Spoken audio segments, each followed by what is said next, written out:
Processing ఛార్జీల పెంపు. మంత్రి సవిత ఆప్కోకు ఉత్పత్తులు సరఫరా చేసే ప్రాథమిక చేనేత కార్మికులు సహకార సంఘాలు పనిచేసే నేత కార్మికుల వేతనాలు ప్రాసెసింగ్ ఛార్జీలు పెంచు ప్రభుత్వం నిర్ణయం తీసుకున్నట్టు మంత్రి సవిత తెలిపారు. వేతనాల పెంపు కారణంగా ఒక్కో నేత కార్మికుడికి నెలకు అదనంగా 3,000 రూపాయల ఆదాయం వస్తుందని పేర్కొన్నారు.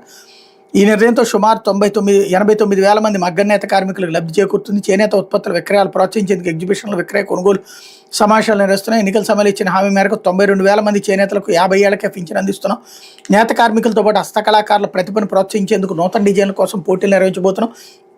ఈ నెల 15 నుంచి 30 రోజుల పాటు నూతన డిజైన్ల ప్రతిపాదనలు స్వీకరిస్తామన్నట్టు వార్తని హైలైట్ చేశారు. ధాతుపై అభిప్రాయాల సేకరణ.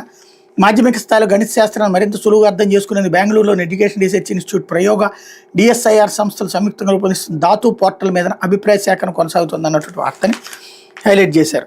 అయితే బంగారు ఆభరణాలు కిలో, వెండి 10 కిలోలు తాకట్టు రుణాలకు అదే గరిష్ట పరిమితి. రిజర్వ్ బ్యాంక్ కొత్త మార్గదర్శకాలు. బంగారం, వెండి తాకట్టుపై బ్యాంకులు తీసుకుని రుణాలు సొమ్ముతో మనీ లాండరింగ్ చేస్తున్నారనేది ఎప్పటికప్పుడు పక్కాగా బ్యాంకులు తనిఖీ చేయాలని రిజర్వ్ బ్యాంక్ తాజాగా జారీ చేసిన ఆదేశాల్లో పేర్కొంది. ఆ సొత్తు వ్యక్తి సొంతైనా కాదని తెలుసుకోవడానికి రసీదులు పరిశీలించాలి, లేకపోతే సొంతదైన రాతపూర్వక పత్రాలు తీసుకోవాలని ఆదేశించింది అన్నటువంటి వార్తని ఇక్కడ ప్రధానంగా హైలైట్ చేశారు. లేకపోతే సాక్షి